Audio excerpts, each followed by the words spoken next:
then Nipsey comes out. And sometimes I say with my murder unit guys, sometimes, you know, those are my brothers. But I wonder sometimes, me being famous and them being my brothers, did I hurt or add on? Nip helped. Nip, okay. Well, because you got to remember at that time, the only person who was hot in LA at that time, even, was Game. Yeah. And then, LA is a blue city. In fact, it's not a red city. It's a blue city. Right. It's always been more Crips in LA than anywhere else. LA, Compton, Watts, all the way through. Right. But the thing with Nip was, what made y'all, what you seen with Nip, but you didn't realize it is, Nip is the only one that came out that didn't claim a part of the city. Snoop was Long Beach, Drayton was Compton, J-Rock was Watts. They was all claiming like different parts of LA. Right. We came out and said the hood only. It wasn't nothing else. Right. And I was Crenshaw. I'm Crenshaw. Right. Like when you see the Crenshaw, that's really me. Right. Nipsey is Slauson boys. Like Nipsey record label was Slauson. He got Slauson on his back. Right. Everything about Nipsey was all Slauson. I went to Crenshaw. Nipsey never went to Crenshaw. So when we came out, I had to find something as a manager to make your artist connect. So we needed something that would make him connect to the hood, because all this music was all about the hood. If you know, all of his early music was really about banging. It was Bullets Ain't Got No Name, Shoot the Block Up, Run, We Shoot 'Em. It was all of that. Ooh. And then in the beginning of his shit, I had to go and look at all his music, look at all the videos, and make sure we wasn't dissing nobody. If you remember all his early videos, his first videos, I directed them. I directed them. I got I'm in all those credits. Because it was my job, me as somebody trying to put something out there, connect to the city that everybody would respect. And I respected all these dudes, Bloods, Crips, Mexicans, and everybody else, because I just did 13 years with these dudes. So I wasn't gonna do 13 years with niggas and then come home and change up. Right. You know what I'm saying? Like I just walk with you niggas on the yard with you niggas. They said you united the yard. Yeah, that's what I did. You know what I'm saying? No, real talk. Real talk. I did shit that I did shit in prison had never been done before. I had a big ass Juneteenth day where we had all the blacks from every set, big ass eating. I taught classes in that motherfucker, man. I taught psychology class. I taught classes in that motherfucker really fucked me up, because I started really studying dudes and really seeing like a lot of niggas that's gang banging us in jail been molested, been I don't want to say it, but been molested, been hurt, been feel like nigga like gang banging is a defense mechanism in a lot of sorts. On shit that happened to motherfuckers when they was younger. And they're like, it ain't gonna happen no more. Now I'm a man, I got a gun, I'm finna fight against this. So I used to teach classes on the yard. You know what I mean? So when I came home, I just did 13 years with these niggas. I'm not gonna come home and add to gang banging. Right. So when I went to go get my artists after being with Suge and them, studying all them, and getting me a little bag, it's time to go do me. So I found Nip. And I'm like, damn. So they didn't want to fuck with Nip. And they didn't want to fuck with Big U. Because Big U was the thug, he was with Suge and all this shit. My name is getting in buildings before I do. Wow. So then I went and got Steve Lobel. Right. I said, I got a white Jewish boy. He was dating my wife's niece, Steve was. Wow. And that's how I know Steve Lobel. Wow. And I bring Steve on as my face card. Right.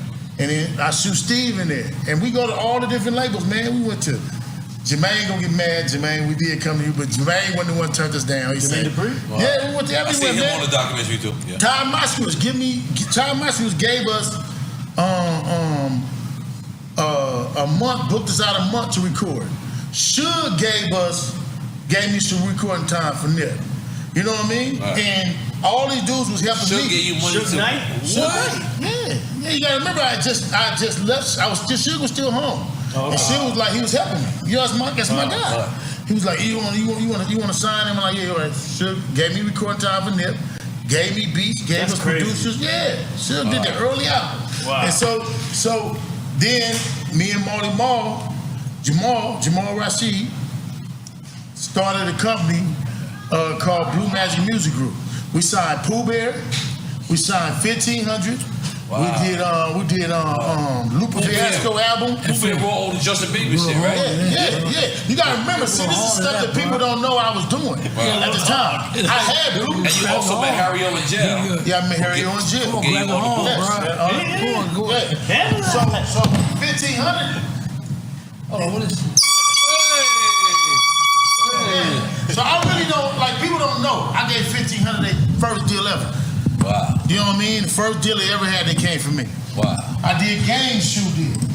Wow. You know what I'm saying? I managed V Range. All the shit that I was doing. Managed V Range? Yeah, I managed V Range. Even to this day, I book V Range. But what I'm saying, and when we came with him, it was a major fight. Steve got us through the door.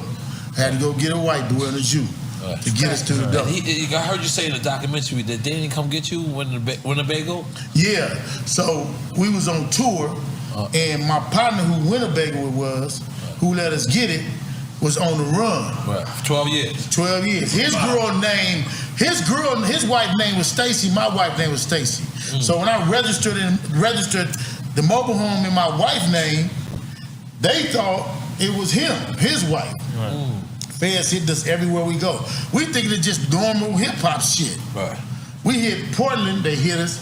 We going up through Oregon.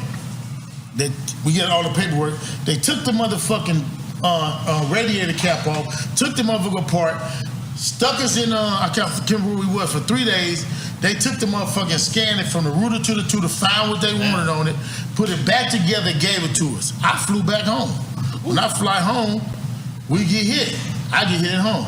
They hit 21 people. They think they got him. Anyway, make a long story short, he ended up turning himself in, take the case off all of us. He get life, right, for the drugs. Right. When that shit happened, my team is acting weird. So I'm looking at Steve, I'm looking at Nip, man, get a paperwork from Sony so they can see that we releasing all this shit. They acting weird. So, me, I'm still kind of like, hey, I'm hot, hot and heavy, but I'm like, I can't fuck with y'all. Right. So you never see me on the tour no more. And that's when the problem was No problem never happened. Okay. We didn't have a problem. Okay. Wasn't nobody making no money. Right. It was no money. We never had a problem. I just left. Right. Then when I decided when my son come home from college, he want to do music. Right. So I'm like, okay, when we get the equipment, we're going to put it somewhere where we can all get to it. Right. That's when they got upset. Right. And he made the song. I don't rap. That song never came out. It did come out. It did come out? It did come out. It wasn't never pushed as a song, but it came out. And I don't rap, I scrap. And this is my neighborhood, my nigga. You know what I'm saying? This is my land. This is my piece of rock. I fought for this nigga. I ain't gave this up. I'm still here every single day. You know what I'm saying? Like, but it goes with what we was talking about. The documentary.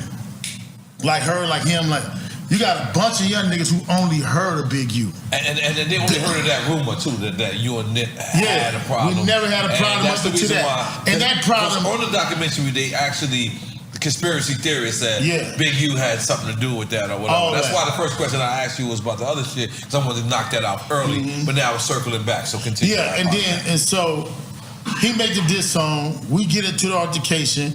We go to jail. When his brother get out, that 2 days later we meet at the African restaurant, because they're African. Because they keep saying that there was an actual fight. There wasn't no fight. I mean, it was come on, man, come on. Right. You know what I mean? All right, it would take 5 or 6 of my little nephew to deal with me. In the doc they say that I'm pretty good. I'm 54 and I still, demonstrate. But anyway, I love my kids. It's just a fact. Right. But it's over that night. It's over 2 days night. It don't go nothing. Right. Can't nobody really see me in my city, in my town. Right. Because I'm going to go myself if it come to that. Right. I don't need no nigga to do nothing for me. Right. Right. So we ain't got no beef. Right. Period. Right. We never stopped talking. Right. We didn't go 2 days with nothing. Right. We didn't have nothing. You understand what I'm saying? Right. All the way up until he signed a deal with Atlantic Records. He called you and said, let's go. Celebrate. Where the fuck is the beef at? Right. He fly me to New York. Right. I'm in the fucking video. Right. I'm in his video. What is it? I ain't no rap niggas. The first song off of Victory Lap. Right. I am the nigga who promoting Victory Lap on my Instagram, Twitter, Facebook. Right. All these weirdos who told me who became Nipsey fans, they weren't promoting this shit. Right. I'm the one promoting that. Right. I went and did 5 days in the studio recording for the mixtape that was gonna come out after that. Let's go. You don't hear me though. So where are these rumors coming from? Wow. It's just niggas using his name and his death to make some money. Wow. And then the rest of the ignorant people falling off of that. You know what I mean? How you gonna have that and you got a man in jail but still in, then it's it was a conspiracy. What the fuck is a conspiracy? Yeah. They clearly had a conversation. They clearly was beefing. They clearly grew up together. And it's a nigga I never seen before. I never met him. Really? No, I ain't never met City. You gotta remember, we at any given time, we may have 1,500 homies throughout this on the streets. Maybe be 5,000 or 6,000.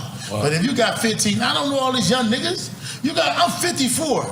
I don't know with niggas that's 25, 26, 27. That ain't my squad. Right. You know what I mean? Nigga, I don't know these youngsters. Right. Like, I don't know all the youngsters in New York. I don't know all the niggas in Atlanta. But I still get they shit, though. Right.